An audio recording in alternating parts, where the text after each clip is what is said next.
Ako gusto talaga rin ni ano, gusto rin talaga ni PBBM na magkaroon ng unity. Kaya lang nga, wala hindi niya makontrol yung grid, no? Hindi niya makontrol yung pagiging ganid sa kapangyarihan ng isang tambaluslos. So ang bilis po pala nito, no? Ang bilis po nitong Project PI na to, talagang mapapa-PI ka, no? Yung People's Initiative o mamamayan na, politiko pa rin po ang namamahala. Po, una, napakarami po sa Senado na magagaling. Napakarami pong mga grandstanding na mga senador. Hindi mo sila marinig. Ngayong may mga ganito na direkta na. Ito nga mga kababayan, bago natin ituloy ang video na ito, kung bago ka lang sa aking YouTube channel baka pwede makahingi ng like at subscribe at click mo na rin ang notification bell para updated ka sa aking nilalabas na bagong video. Salamat po. Pag-usapan natin ngayon, ito po si Senator Amy, binunyag na po na yung detalyado, no? Detalyadong plano ng pagpapalit ng konstitusyon sa pamamagitan ng tsa-tsa.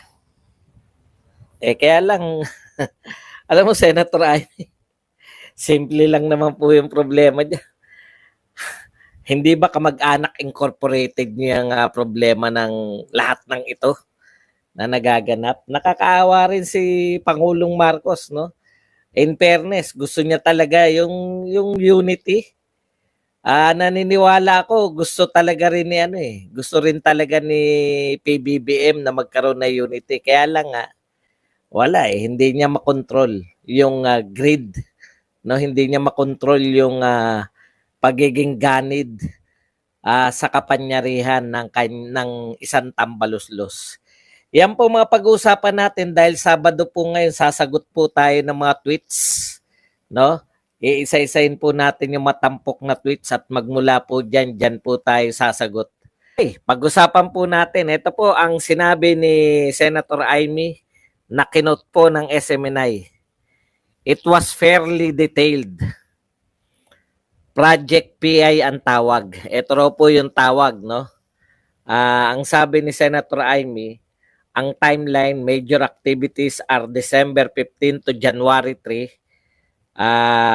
Yan po yung paglalatag ng major activities. Prepare petition, print proposition, signature sheets, detalyado siya hanggang dumating sa February. Pag dumating ng February 12, hanggang sa March 10, verification of signatures by COMELEC. Kaya po pala mabilis, no? Kaya po pala talagang hayagan na halos. Hanggang sa March 10, verification of signatures by COMELEC, election of election officers as ordered by COMELEC and Bank. March 11 to April 8, conduct public hearing on the petition to determine the sufficiency or insufficiency of petition of the required document. It goes on, and it's very interesting na hawak nilang COMELEC. And if sufficient, on April 9, Bataan Day, COMELEC prepares for the plebiscite. So ang bilis po pala nito, no? Ang bilis po nitong Project PI na to, talagang mapapa-PI ka, no? People's Initiative. Hindi po ganito yung People's Initiative. Karamihan po ng People's Initiative, wala pa po nangyayaring People's Initiative pala, no? Katulad po ng gustong palabasin. Kaya nga po pinahirapan yan para po hindi mapakialaman ng mga politiko. Kasi po may dalawa na pong paraan na binigay para sa politiko. Yung isang paraan naman para naman to sa mamamayan. Yung People's Initiative o mamamayan na, politiko pa rin po ang namamahala. Okay naman po yan, no? Expose. Maaari po magkatotoo yan. Ano po mangyayari pag sa April, no? Pag dumating po yung April, tumama po kayo. Kasi alam mo, mahal na senador, ganyan din po mag-expose si Maharlika. Ito mga magaganap at nagaganap nga. Ang pagkakaiba po, Senator Amy, pagkakaiba nyo po ni Maharlika, si Maharlika, vlogger, no? Kayo po, senador. Di po ba? Tapos, kilala nyo yan, kamag-anak nyong malamang, Hindi ko naman, hindi ako sigurado. Pero malamang sa hindi, kamag-anak nyo pa yung namumuno dyan. No? Ang nakakalungkot po, pag naririnig po natin, marami po, una, napakarami po sa Senado na magagaling. Napakarami pong mga grandstanding na mga senador. Hindi mo sila marinig. Ngayong may mga ganito na direkta na, may akusasyon na, meron ng sinasabi na, meron ng akusasyon na nagkakabayaran. At meron ng mga vlogger na umaamin. Ayan po, nariyan si Mike Abe. Sinasabi nila na pinatotohanan ni Mike Abe na pinangungunahan ng mga congressman yung PI na yan. Parang pinagmamalaki niya pa eh. Kinakantsawan pa si Lagman at saka si Pulong lang daw ang hindi kasama doon sa pagpapapirma. Ito naman po si Jam Magnative. Yan daw ay hindi. Kaya hayagan eh. Wala na po silang awat-awat. No? Hayagan na po. Tapos ang dami na po lumalabas na video na sinasabi po na ito po, pagka nagkapirmahan, magbibigay po si congressman through DSWD ng iba't ibang ayuda. No? Pinatunayan din po yung sinasabi ni Senator Amy mismo na nagdagdag sila sa BICAM ng pondo para dyan sa tchatcha na yan. At kaugnay din po yung ayuda na tinatawag, no? Ang laki-laki po ng ayuda. Yung pala, yung ipang-aayuda pala, pinangangako po eh. Tignan nyo po yung termino ni Jam Magno, kung nakatanggap kayo ng ayuda para sa PI, hindi po yan bayad. Hindi yan vote buying, yan ay incentive. Pwede pala yun, tawagin mo lang iba. Ito po, sa totoo lang magkatotohanan na po tayo. Ngayon lang po nagaganap to, naggarapalan. Garapalan talaga, grabe, wala pong poknat. No? Hindi na po nahihiya eh. In-expose na dalawa na po sa Davao representative. Si Ungab, Congressman Ungab, tsaka si Congressman Pulong ang nagsasabi na namumuno sa Davao si Migs Nograles ng PBA, party list. Wala na, alam niyo po, Senator Amy, kami po nanonood, mga viewers po, alam na po namin yung nagaganap. Bali-balik ta rin man, ang tawag ni Jam Magno, incentive, ang tawag naman ni Mike Abe, pamasahe. Yung 100 daw po, pamasahe. Baka pamasahe daw. Sabi ni Mike Abe. At saka bakit po sila ang nagsasalita tungkol dito? Bakit po si Jam Magno at si Mike Abe ang nagsasalita? Hindi po yung mga congressman. Hindi po yung kung wala talagang illegal na ginagawa, bakit hindi po maipagmalaki yan na proyekto? Alam ko dyan sa House of Representatives, lahat pinagmamalaki nyo eh.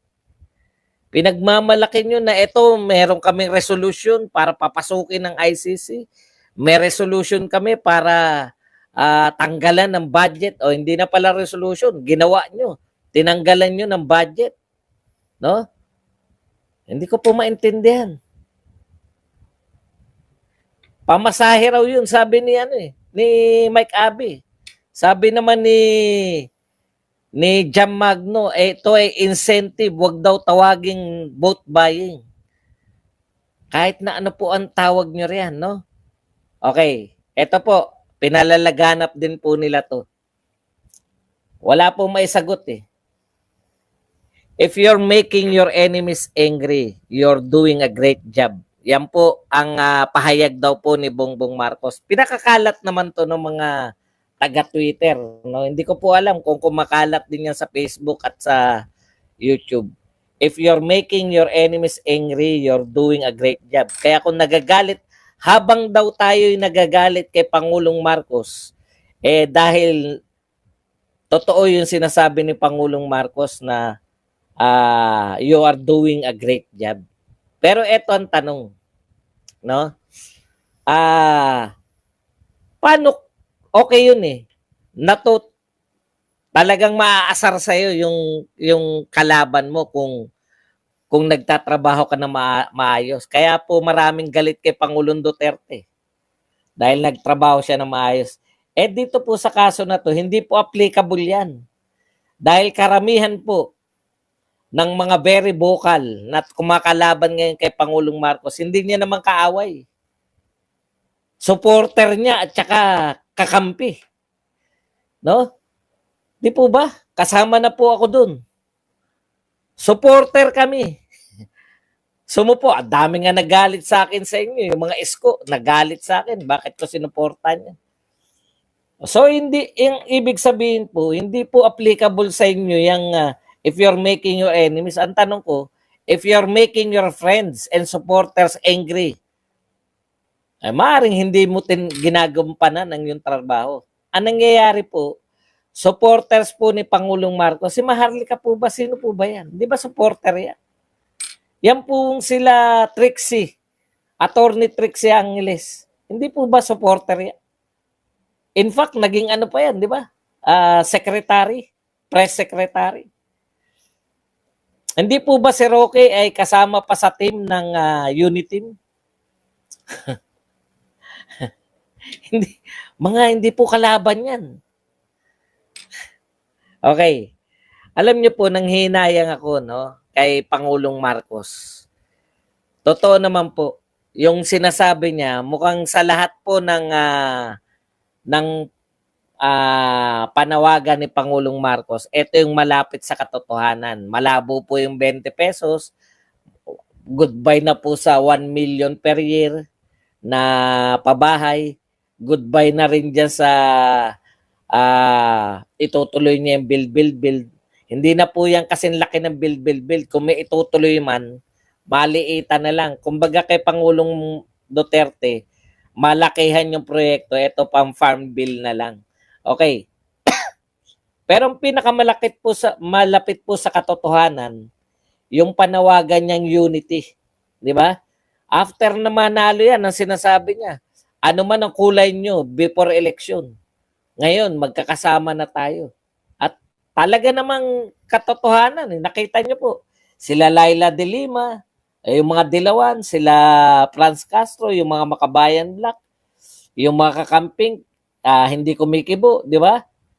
Sila Risa Ontiveros, walang atake, di ba? Wala pong mga atake ngayon eh. Kung nagustuhan mo ang ganitong video, huwag kalimutan ang magkomento kung ano ang saloobin mo. Salamat po.